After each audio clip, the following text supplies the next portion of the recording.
Yes, hello, what's up yun mga Bisaya? So, good morning. So, pag umana to gato ni Commander mga Bisaya, no? So, nag-ato tao ato ta sa may San Pedro Repeat kay atong pabordahan na to ang uniform na polo uniform na to nga palit sa NCC gahapon. So, diri na ako gibilin sa Mayanda Street ang ako ang motor kay mas ganahan ko magbilin dito kay safety ang nagbantay. Tapos sa liga na po na to si tatay akong ginabilinan, so dito rin ako gibilin. So mingaw ka yung dakbayan sa Davao mga kabisaya, no? Kay special non-working holiday karon, so walay government karon nga open, so sirado sila karon. So diri ni sulod ko diri sa may City Hall, diri ko niagi. So mingaw jud kay diri mga Bisaya, no? So og nay trabaho og dili holiday, so bibo kay ni diri mga Bisaya, daghan kay tao jud diri. So shout out dai sa ato ang pinalanggang Mayor Sebastian Basti 30. Shout out nimo Mayor, og grabe ang kapsay diri sa Davao nga gihatag nimo. So kita nyo na mga Bisaya, no? So mingaw jud kayo diri, kapsay kayo ang palibot. So shout out pa sa ato mga CCTV mo nga nag-guide sa atong mga motorista dahil sa Davao. So paliko na ko diya. So pasensya na mo sa ako ang camera mga Kabisaya, ha, dili siya stable kay wala pa mangud tay katong putanganan og cellphone. So wala holder atong cellphone, ato lang ibutang sa bag. So kita nyo na nga luhag kayo. So nilingi iwat pita kung kita na ang City Hall. So mingaw jud kay diri mga Kabisaya, og laing adlaw bibo jud kay ni siya diri. Samot ang na okasyon, bibo jud kay ni siya diri. So samot na og December, daghan kay lights diri mga Kabisaya. Og sa katong gusto pa magsuroy diri sa Davao, so try nyo suroy diri sa may San Pedro mga Kabisaya, no? Mga idol na to diya, mga dili na to mga adili taga Davao. So try mo suroy diri sa Davao. So ayaw mo kabala ka kay safety jud mo diri. So paingon ako diha, pagawas na ko niagi ko diri sa may gym diri ginabuhat ang event sa kanang na event ng Davao.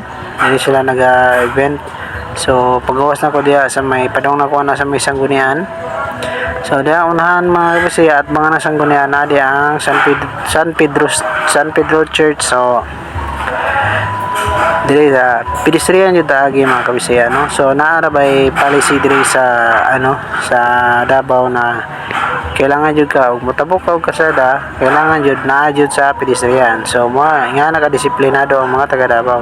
So magsunod jud ta sa ilahang mga rules and regulation diri sa Davao mga Kabisaya, no? So shout out po dai sa ato ang mga kapulisan na 24/7 nga nagbantay diri sa ato ang lungsod. So dihang dapita paliko na ko diha. So gipara ko ni sir shout out nimo diha sir, no? So salamat sa pagbantay sa ato ang lungsod. Pag mo sulod mo diha mga Kabisaya, no, sa muta nga event, so check yun na ang mga bag. Check yun nila sir ang mga bag para safety po sa mga taga Davao. So pag umana to check, so nakita na to diha ang San Pedro Church. So diretso lang ta mga Kabisaya, no? Kay sa unahan pa man ang ato ang patahian og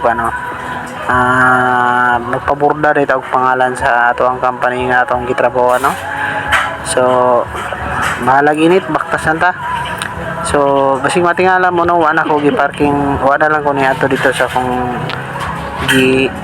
tuyong atuan dito mag-parking. So mga Kabisaya, pasensya na mo kay ito yun ako nga magbaktas-baktas ba para ma-feel po na ko ang ambience sa sentro sa Davao. So baktas-baktasan ta, balag init. So anam yun na mga Kabisaya, no? So naglikay lang po ko sa dakop. Pasensya na mo unsa ko, no? So expire mo ko na to registro sa ato ang motor. So likay na lang ta at walay rapat sa ulo.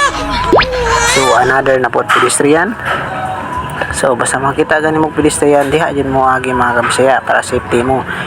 So para di jud mo mabanggaan. Pedestrian lang jud agi para og usa po di tama violation sa ilahang patakaran diri sa City of Davao. So nabi na charges sa mga kabisayano pag di jud ka moagi sa pedestrian o pataka lang kag tabok. Na na sa charges mga kabisayano, makabayad ta og gamay nga city ordinance. So mo nang sa pedestrian lang jud moagi. So diri napita dool naman ta. So hapit na atong atuan og amping mo tanan og shout out. Bye bye.